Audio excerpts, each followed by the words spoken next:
disclaimer lang din po, this video is not for medical purposes, kundi this is just based on my personal experience kung bakit ako na-stroke, kung bakit may pumutok na ugat sa utak ko at the age of 28. And yeah, so yung mga symptoms ko is pananakit ng ulo, pagkahilo, yung pataas na level or intensity ng pain. Kala ko binat lang, yun pala, may pumutok na pala na ugat sa utak ko. Tapos na-diagnose ako with venous sinus thrombosis at muntikan akong kunin ni Lord. Tapos na-admit ako sa private hospital for mga 2 weeks, ganun. Tapos after nun, dinala ako sa Cagayan de Oro City. Tapos na ICU ako doon ng mga 3 weeks din.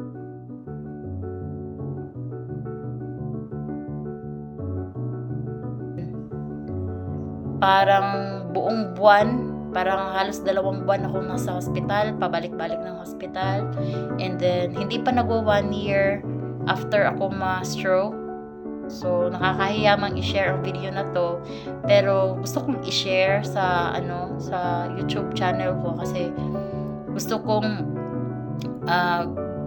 baka meron ding katulad ko naka-experience ng tulad ng na-experience ko.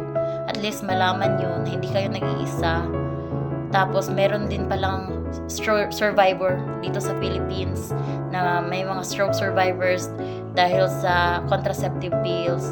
Hindi ito paninira sa Dayan 35 pills sapagkat user lang ako. Yung nangyari kasi is hindi ako kumonsulta sa doktor nung uminom ako ng Dayan pills. Pagkatapos ko manganak CS, nag-injectable ako. Yun yung nireseta ng OB-GYN ko. Nag-injectable ako for 3 months ng depo. Tapos inantay ko na ma-expire yung depo bago ako nag-pills. Pero yung maling ginawa ko is hindi ako nagkonsulta sa doctor. Baby, are you okay?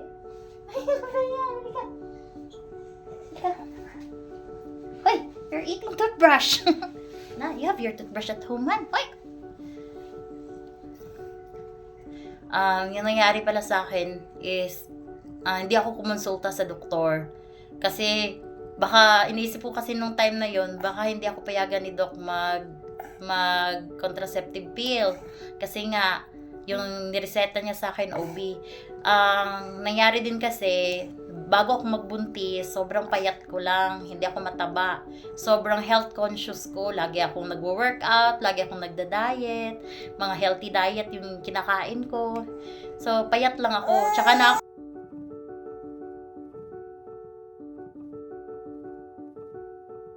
tumaba nung nagbuntis ako, tsaka nung nanganak ako. Tapos lalo pa akong lumobo. Okay, baba ka muna ha. Okay, what's this? So yun na nga, lalo akong lumobo nung nagkasakit na nga ako. Hindi ako kumonsulta dun sa OB-GYN ko kasi baka hindi niya ako payagang mag-pills. And then nag-research lang ako, gumawa lang ako ng sarili kong research na walang pahintulot ng doktor ko or OB-GYN ko. Kaya sa inyo na nagbabalak uminom ng pills, make sure na kumonsulta kayo sa OB nyo bago kayo mag-inom or mag-injectable kung ano pa man yan.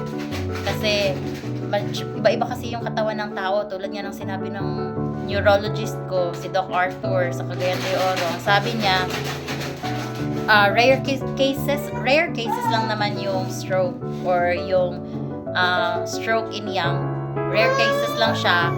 Out of 1 million, may 1 or 2 lang na nasustroke dahil sa contraceptive pills. Yung sa akin, pasensya na ha. Yung sa akin, sinasabi ko sa asawa ko na napakaswerte ko pala. Kasi out of 1 million, 1 or 2 lang yung nada-diagnose ng stroke. So sabi ko, ang swerte ko pala. Kasi kung tumaya ako sa loto, sigurado jackpot ako. So, dinadaan ko lang sa joke. Huwag kayong mag-alala kung meron man kayong kakalala or kung ikaw mismo naka-experience ng stroke. Huwag kang mag-alala, makaka-recover ka rin. May iba na hindi na nabigyan ng chance na mabuhay, pero meron pa ring mga survivor ng stroke, yung tulad ng nangyari sa akin. So, pasensya na. Ano na lang, mag-add na lang ako ng iba pang videos based kung ano yung mga medication ko. Kasi, yung baby ko. So, share si Mami sa experience ni Mami, sa sakit ni Mami, share ni Mami para naman mabuhayan yung iba kasi marami na pala kami sa Pilipinas na may sakit na stroke. Marami pala kami mga survivor sa awa ng Diyos, di ba? Kasi bye-bye muna. Say bye-bye. Bye-bye. Bye muna guys. To more videos, subscribe lang po kayo.